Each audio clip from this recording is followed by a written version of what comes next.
Hey everyone, all right, we're back. So, got some exciting news. I've got a little bit of swag going. Check out the hat. If anybody wants one, comment down below. I'll get one ordered for you. And I can finally say, okay, well, almost. I'm 99% way done, both the transmissions. So this is the 4x4 transmission. I just have to clean out the pan, but I ran out of brake clean. So I'm gonna go grab more brake clean tomorrow and get that all finished up, buttoned up. As you can see, the workbench, we're starting to kind of make way for the next build, which is going to be our short block, and then all the rest of the stuff. So we're going to have everything laid out as soon as I go like that.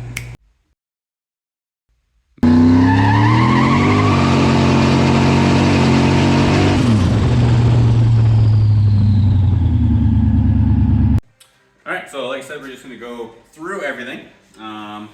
So pretty much I kind of laid it out on the table here in order. Basically in this box here, we've got the side bolts. So I'm not sure, you might have noticed it when I was doing the short block assembly with Amy that we didn't put any of the side bolts in. That was just because I was out of silicone at the time. Obviously you have to silicone those bolts so that they don't leak oil past them. So now we've got all that, we're gonna put that together, and then moving right along, we'll put the camshaft in, timing chain on, got a new K-Tech one. We've got our cam retainer, we've got our sprocket, and our keyway, so that keeps the balancer from spinning with the supercharger on there. And then we're gonna go oil pump. Got the 10295 Melling. That's the one I've used on everything. It is a high pressure, high volume, which, you know, it's a stock LS. We're not reinventing anything here, so give it a little bit more pressure, but leave everything else the same. It's worked great. Then we're gonna go on to the front cover. Gonna put a new seal on that one, and we got a new gasket here for it. And then the rear cover, I actually got an all new cover, bolt, gasket, seals, everything. And that was $20 more than just the gasket, so good deal for that one. And then once that's on there, we're gonna throw our oil pan on. We got the mileage one, we talked about that before. I'm not sure what I'm gonna use for a weighted tray. I'll show you guys that later. We got our lifters, lifter buckets. I got this nice ICT valley plate. So we are gonna be limiting the knock sensors on this setup. I don't really find them that useful with the Hollies, to be honest. If it's a stock ECU deal, usually I'll stay with knock sensors, but when you go to standalone, it just doesn't work as well. So that's my personal preference. And then we've got the LSA heads over here that we're gonna throw on. I think I talked about them a little bit. I didn't really show them too much. These are actually Lingenfelter ported heads. I'm not sure if you can see. Basically, they have been ran. So I'm gonna clean them up a little bit, but they were only on the car, I believe, for like 3,000 or 4,000 kilometers. So those should work out pretty good. So we got lots of work to do, and stay tuned. Okay, so we're just gonna align the thrust.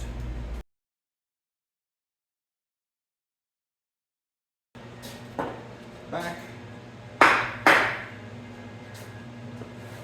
Push back, and then you always want to end pushing forward, because that's the way the clutch is gonna work. And now it's aligned, we're gonna re-torque that.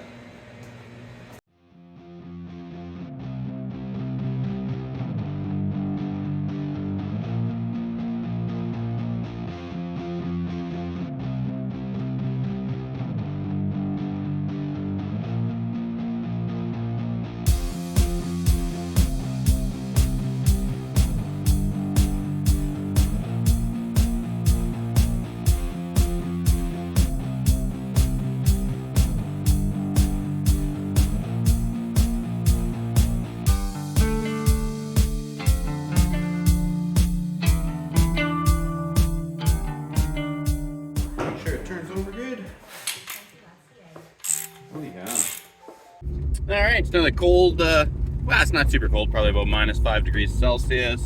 Snowing just a tiny little bit. We're just gonna run to Bridgestone. A couple of things I gotta pick up. I need some brake clean so I can finish off the last transmission. I need to get a vise now that I've got a little bench set up for it.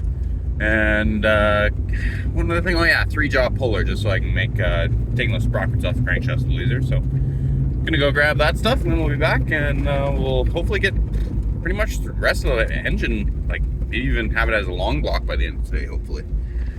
So come along, and we'll get some stuff done. All right, made it back. Stocked up on some stuff. Here, I'll show you.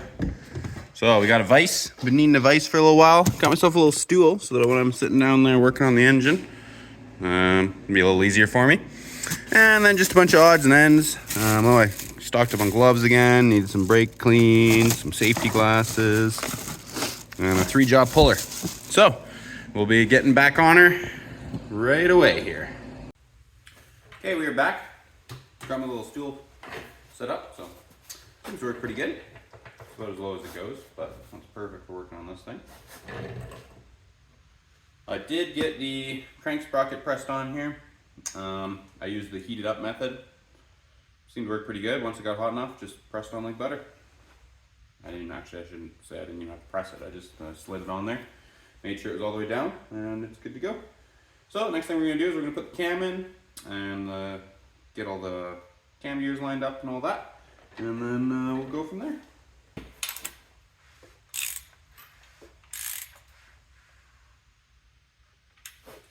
Number 1, top dead center, perfect.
Gotta be careful with these bolts. If you do them up too tight, you'll never get them off again. A little dab of blue Loctite.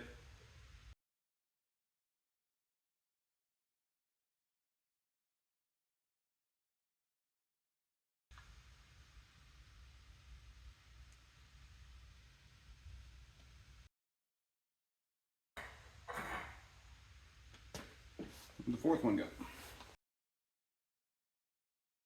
Am I going crazy? There it is.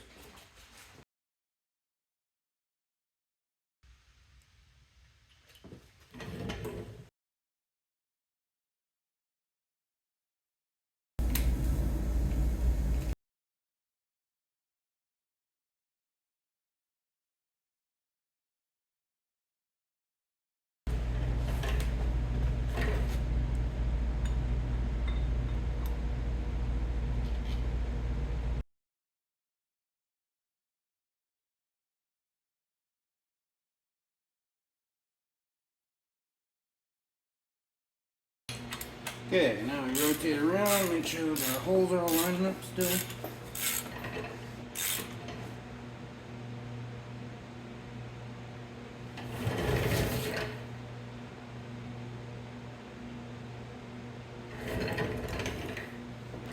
What do you think? It looks pretty lined up to me.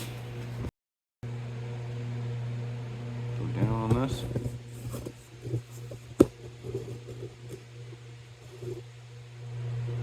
Looks pretty damn close. We'll go one time around, and then if all looks good, we'll torque it down.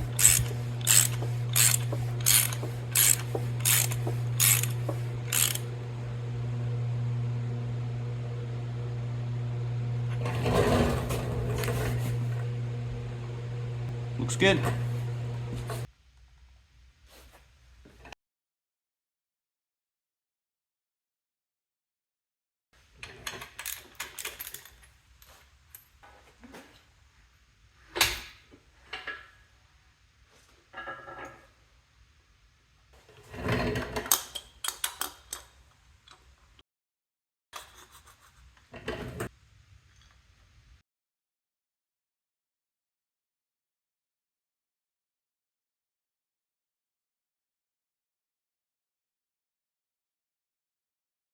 Looks like it already comes with an O-ring.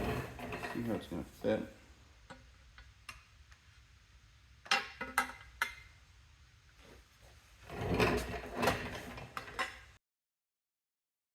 not gonna fit with the stud, eh?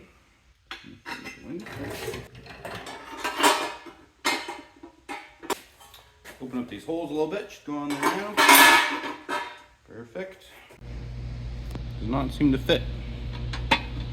So that is touching there. And I won't go down there. I want to try and make this flat. See, it's touching. Alright, so yesterday we ran into a little bit of an issue. I guess that pickup tube that I have is meant to fit on stock bolts, basically, main bolts. There might actually be something wrong with it still, because I did try putting it on there with a stock bolt and it still was hitting. And I don't really feel comfortable with that. I thought about maybe tweaking the tube, but right on the weld there, I'm sure if I start trying to like bend it or anything, it's gonna break. And I don't want to deal with that. It was an expensive part. I bought it hoping, well, thinking that I wouldn't have to modify anything, and that was the reason that I bought it, really. So I think our best bet is going to be to actually cut down this stud. So I did some research online. Everyone said that as long as you keep it under 450 degrees, it's not going to be like hurting any of the heat treating on the ARP or anything. And we're just going to run without that bolt on the windage tray. I have had windage trays before where I've had to cut them fairly significantly for like 4-inch stroke cranks and such, and then I haven't had any issues with that. So I'm sure that running it with one less nut on the windage tray will be just perfectly fine. So we're going to keep at her, see if we can get the rest of this thing together. All right, so I got it all back on there, torqued down. I did measure it, make sure it's all gonna fit properly. So now we're just gonna put the windage tray on, pick up on, front rear cover, and pan, heads.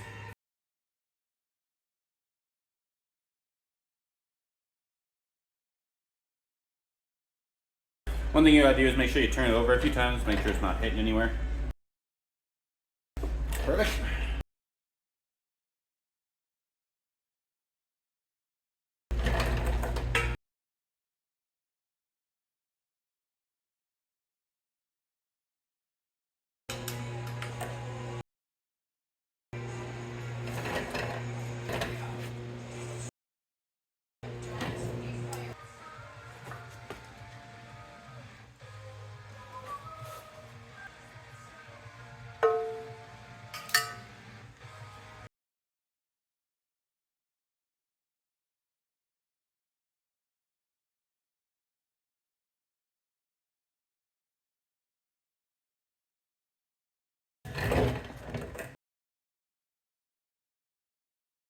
Okay, see if I can get the rear cover on.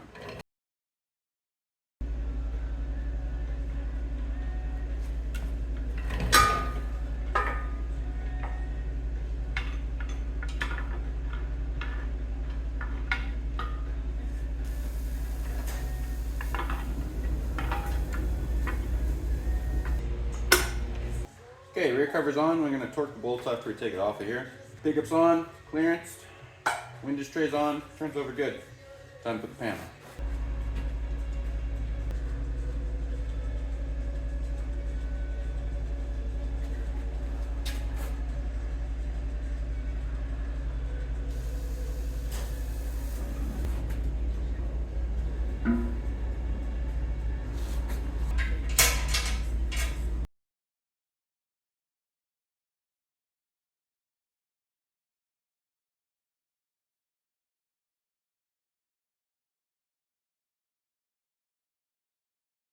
There we have it.